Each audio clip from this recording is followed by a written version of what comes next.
हमेशा मर्द गलत नहीं होता, औरत भी गलत हो सकती है, लेकिन हमारा माइंडसेट है। अगर कोई मर्द किसी औरत को थप्पड़ मारता है तब हम कहते हैं कि बड़ा जालिम मर्द है, और अगर कोई औरत किसी मर्द को थप्पड़ मारती है तब भी हम कहते हैं कि ज़रूर मर्द ने कुछ बदतमीजी की होगी। हर हाल में हम मर्द को ही गलत समझते हैं। अगर आप भी लड़के हो और आपको ये सिखाया गया है कि मर्द को दर्द नहीं होता, तो आइए इस वीडियो में मैं आपको फील करवाता हूँ कि मर्द को दर्द होता है। एहसास दिलाता हूँ कि इंडिया में कितनी मेल पॉपुलेशन फील कर रही है इस तकलीफ को। कितने लोग खामोशी से ये तकलीफ सह जाते हैं, कितने लोग मर जाते हैं और कितने लोगों की जिंदगी मौत के बराबर चल रही है। वजह कुछ भी हो सकती है दोस्तों, फिजिकल से लेके प्रोफेशनल तक, इमोशनल से लेके मेंटल तक, या डोमेस्टिक से लेके सेक्सुअल हरासमेंट तक।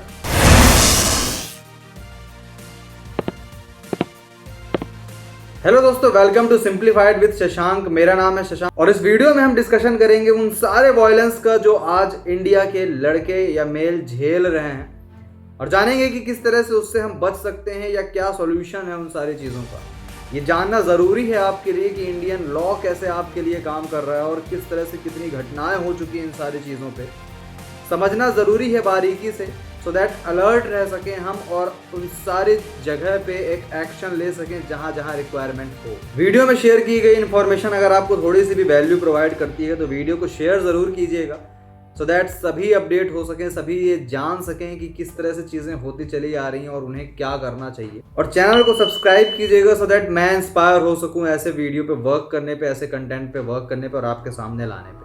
तो दोस्तों, भारत की ओवरऑल पॉपुलेशन में से 74 करोड़ पॉपुलेशन मेल पॉपुलेशन है, और इनमें से हर 6 में से एक इंसान कहीं ना कहीं टॉलरेट कर रहा है ऐसे सारे वायलेंसेस को।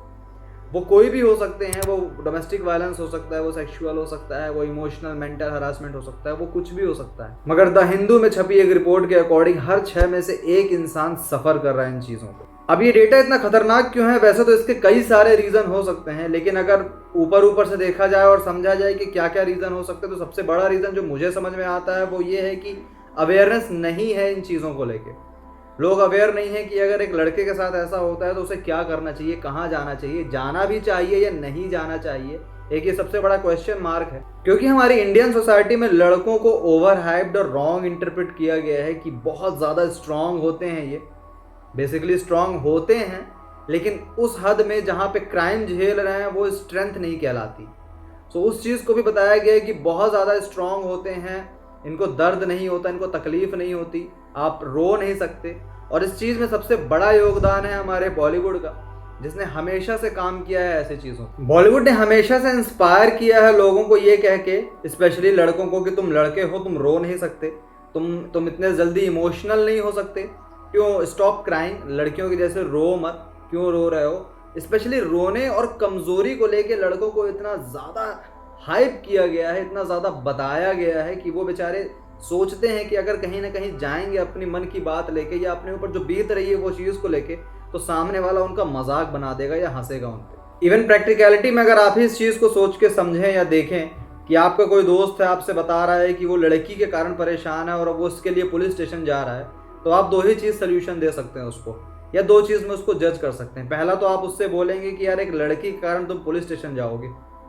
दूसरा चीज़ आप कह सकते हैं कि यार पुलिस स्टेशन जाने की क्या ज़रूरत है, चलो चल के बात करते हैं, और लड़के हैं हम, पुलिस के पास क्यों जाएं। दोनों जगह में आप गलत हैं। एक जगह पे यहाँ आप ट्राई कर रहे हैं कि चलो थोड़ा सा गुंडागर्दी दिखाते हैं और दबाते हैं मैटर को, दूसरी जगह आप ट्राई कर रहे हैं कि हम लड़के हैं तो हम कैसे जाके ये बयां करेंगे, ये बताएंगे कि हमारे साथ गलत हो रहा है। कुछ ऐसी क्लिप्स दिखाता हूँ मैं आपको जहाँ पे आपको भी यकीन हो जाएगा कि एग्जैक्टली मैं कन्वे क्या करना चाह रहा हूँ। लड़के नहीं रोते। बैठो बैठो, लड़के रोते नहीं। Stop crying, Rohan. Are you a girl? Boys don't cry. Okay? Are you a girl? Why are you crying? Don't behave like a girl. चलो, Boys don't cry. लड़के रोते नहीं। मैंने बोला ना, लड़के नहीं रोते हैं। लड़के रोते नहीं है। लड़के रोते नहीं हैं। लड़के रोते नहीं हैं। Well done, well done. अरे लड़के नहीं रोते यार। ओ देवदास, छोड़ ना यार, लड़के ऐसे नहीं रोते। ये सब फिजूल की बातें फैला रखी है दोस्तों। स्टे स्ट्रॉन्ग का काफ़ी गलत एग्जाम्पल दिया है या काफ़ी गलत डायरेक्शन में समझाने की कोशिश की है कि स्टे स्ट्रॉन्ग का मतलब क्या होता है। ये इतना गलत है कि ये लड़कों को कंप्लेन करने तक की इजाज़त नहीं दे रहा है कि वो अंदर से फील क्या कर रहे हैं, या कोई उन्हें डिस्टर्ब कर रहा है या कोई उन्हें हरास कर रहा है तो उस चीज़ की कंप्लेन जाके वो कर सकें। अब इससे इंस्पायर एक क्लिप मैं आपको और दिखाता हूँ कि छोटे छोटे बच्चे कैसे इंस्पायर हो रहे हैं ऐसे ऐसे डायलॉग्स से।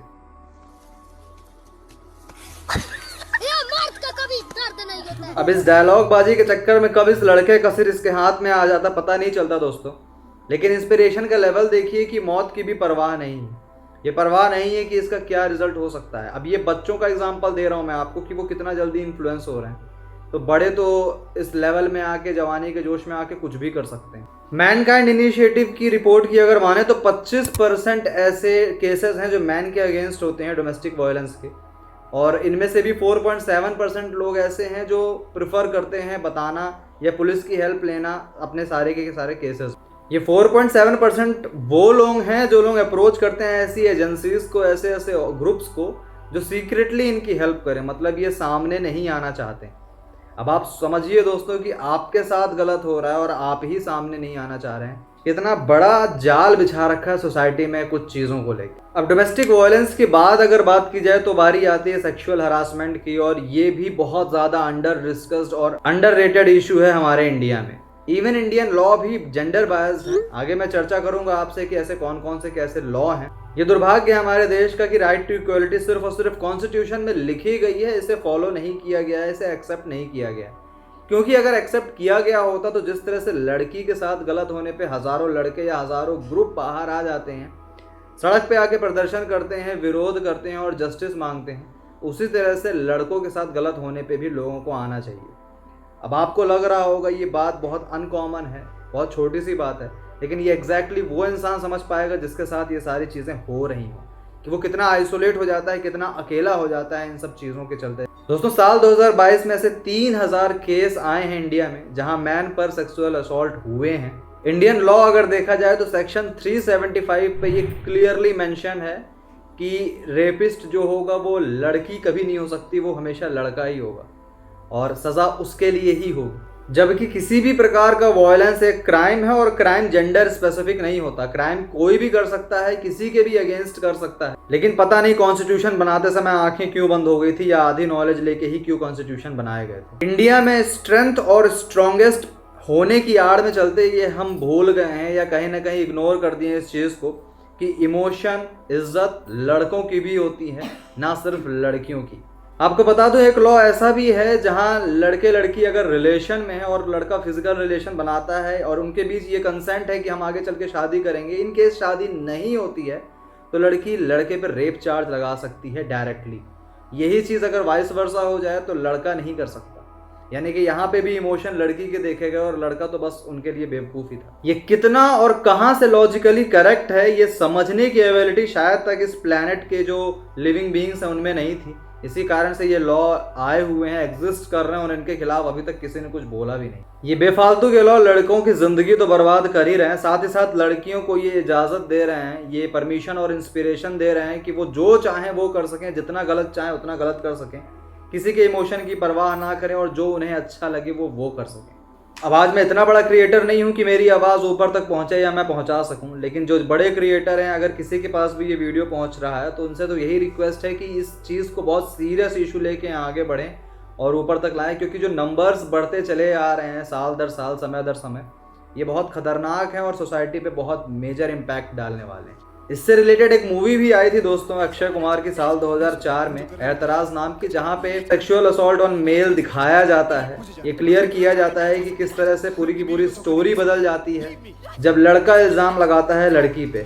सरबजीत के केस के बारे में आपने सुना होगा, रिसेंट का है, बहुत ज़्यादा समय तो नहीं हुए हैं। 4 साल लगातार कोर्ट के चक्कर काटना, जेल में रहना, उनके पेरेंट्स को इतनी दिक्कतें होना, जॉब का जाना, सोशल स्टेटस का जाना, सोसाइटी में इमेज का गिरना, कितनी सारी चीज़ें नहीं सही उन्होंने। और ये एक सिर्फ ऐसा केस है जिसके बारे में हम जानते हैं। यहाँ पे डिफरेंस है जानने में और जिसके साथ हो रहा है उस चीज़ को झेलने में, बहुत ज़्यादा डिफरेंस है। तो ये एक ऐसा केस है जिसके बारे में हम जानते हैं, और ऐसे कितने हज़ारों केसेस होंगे जिनके बारे में तो हम जानते ही नहीं हैं। क्योंकि अभी मैंने आपसे डिस्कस किया कि कितने लोग हैं जो पुलिस के पास पहुंचते हैं अपनी चीज़ों को लेके, और कितने लोग हैं जो नहीं पहुंचते हैं। तो ना पहुंचने वाले की गणना तो हमें मालूम ही नहीं है।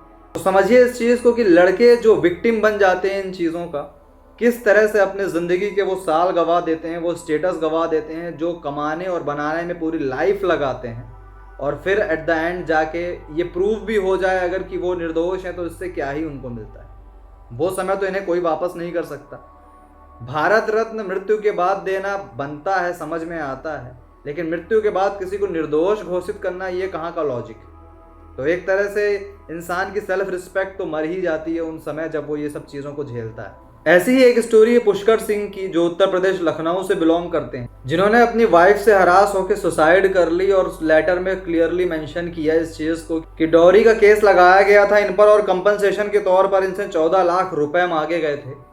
और 14 लाख रुपए ना सिर्फ उन्होंने बल्कि उनके फादर ने भी अपने ज़िंदगी में एक साथ कभी नहीं देखे। ये लिख कर इंसान सुसाइड कर रहे हैं, और ये एक स्टोरी मैं आपको बता रहा हूँ। ऐसा तो कई लेटर्स हैं, कई स्टोरीज़ हैं जो होती चली आई हैं सिर्फ और सिर्फ इन चीज़ों के कारण। ऐसे इनफाइनाइट स्टोरी है जहाँ लड़कियाँ डाइवोर्स होने के बाद या कंपनसेशन के तौर पे, चाहे कोई भी इल्ज़ाम लगाई हूँ, वो कंपनसेशन के तौर पे जाके कोर्ट में ये कहती हैं कि मुझे सालाना 1 करोड़ चाहिए, वो मेरा मेंटेनेंस खर्चा है। अब भले ही उन्होंने साल की ज़िंदगी 12,000 रुपये में निकाली हो, लेकिन वो मांगेंगी 1 करोड़ 10 लाख 15 लाख। अब सामने वाला अगर उसकी कैपेसिटी है तो वो डेफिनेटली देगा, नहीं है कैपेसिटी तो वो क्या कर सकता है, या तो वो अपनी ज़िंदगी ख़त्म करेगा या तो फिर वो फाइट करेगा। फाइट करने नहीं देती सोसाइटी, बिकॉज वो ऑलरेडी आपको लूज़र मान चुकी है और पैसे आप पे हैं नहीं जो आप भर पाएँ। तो एट द एंड एक ही रास्ता बचता है जो लोग एक्सेप्ट करते हैं और फॉलो करते हैं। सो ये तो थी प्रॉब्लम, जो प्रॉब्लम इंडिया के मेल सिटीज़न फेस कर रहे हैं। और जैसा कि डेटा को अगर समझा जाए तो समझ में आता है कि हर 6 में से 1 बंदा, 10 में से 1 बंदा किसी न किसी स्टेट में, किसी न किसी वायलेंस में होता है शिकार। तो इसका सॉल्यूशन क्या है? सो दोस्तों सिंपल सी बात है, इसका सॉल्यूशन यही है कि आप सतर्क रहें, अलर्ट रहें। मोर देन दैट, अगर आपको कुछ भी ऐसा पता चलता है कि ऐसा हो रहा है आपके साथ या होने वाला है, तो आप पहले पर्सन बनिए जो पुलिस के पास पहुंच के FIR दर्ज करवाए, जो सारी डिटेल दे। कोशिश करें कि अगर आपके साथ ऐसा हो रहा है तो सामने वाले के साथ प्रिटेंड करें कि आपको ये मालूम नहीं है या आप कोई एक्शन ले रहे हैं। कोशिश करें वो सारी के सारी वीडियो रिकॉर्डिंग करने की, वो सारे के सारे वॉइस रिकॉर्ड करने के, कॉल रिकॉर्ड करने के, इवन लोकेशन तक के रिकॉर्ड अपने पास रखने के कि एक्चुअली में गलत कौन है, सो दैट सही समय आने पे आप सारी चीज़ें प्रेजेंट कर सकें। यहाँ पे आपको पेशेंस के साथ काम करने की ज़रूरत है। घर पे अगर आप गुस्सा दिखाते हैं या सामने वाले को ज़रा से भी भनक देते हैं इस चीज़ का कि मैं कुछ कर रहा हूँ या मैं कुछ समझ रहा हूँ, तो फिर आप हैंडल नहीं कर पाएंगे इन सारी की सारी चीज़ों को। मोरओवर 2 एडवाइस और हैं जो मैं शेयर करना चाहूँगा दोस्तों आपको। पहली तो ये चीज़ है कि इवन शादी के बाद भी कुछ चीज़ें पर्सनल रखिए। ज़रूरी नहीं है कि आप जितना ट्रस्ट कर रहे हैं सामने वाले पे उतने ट्रस्ट के लायक वो है। सो कुछ चीज़ें पर्सनल रखिए, अपने तक रखिए, अपने लेवल तक रखिए, और बहुत ज़्यादा ज़रूरी नहीं है कि आप शेयर करें, क्योंकि गारंटी किसी चीज़ की नहीं है कि आपका रिलेशन कब तक टिकने वाला है, स्पेशली आज के समय में। दूसरी चीज़, डरिए बिल्कुल मत कि समाज क्या बोलेगा, लोग क्या बोलेंगे। अगर आपको ज़रा सा भी लग रहा है कि इस रिलेशन में दिक्कत है और बहुत शांति से काम हो रहा है कि हाँ आप लोग अलग हो सकते हैं, तो डेफिनेटली आपको ये स्टेप उठाना चाहिए, बजाय इसकी फिक्र करें कि सोसाइटी में क्या इम्पैक्ट पड़ेगा या लोग क्या बोलेंगे। कोई लोग नहीं आने वाले आपको कुछ बोलने, लोग बस हंसी उड़ाएंगे। अगर आप साथ में झेल रहे हैं तो भी हंसी उड़ाएंगे, साथ में नहीं है तो भी हंसी उड़ाएंगे। सो बेटर कंफर्ट जोन में आ जाइए आप, और फ़र्क पड़वाना खुद को बंद करिए इन चीज़ों से, क्योंकि सोसाइटी कभी भी आपकी हेल्प नहीं करेगी। अगर उसे हेल्प करनी होती तो इतने सारे केसेस हो चुके हैं, यहाँ पे हेल्प कर दी गई होती, लोग सड़क पे आंदोलन कर दिए होते, बट किसी को परवाह नहीं है। स्पेशली एक लड़का क्या फील कर रहा है, इसका ज़रा सा एग्जांपल अगर आप देखें तो सड़क पे एक लड़की गिरती है तो 5 लोग उठाने आते हैं, एक लड़का गिरता है अगर तो 4 लोग गाली देते हैं, ज़रूर साला हीरो बन रहा होगा। इन चीज़ों को समझिए, छोटी छोटी चीज़ों से ही बड़ी चीज़ों का डिसीजन लिया जाता है। इस वीडियो में शेयर की गई इन्फॉर्मेशन अगर आपको ज़रा से भी काम की लगती है दोस्तों, तो वीडियो शेयर कीजिए सो दैट सभी अवेयर हो सकें सारी चीज़ों से, एंड चैनल को सब्सक्राइब कीजिए सो दैट वर्क मैं और भी अच्छे तरीके से कर सकूं ऐसे सारे कंटेंट में। Thank you so much for watching the video. Stay alert and stay safe.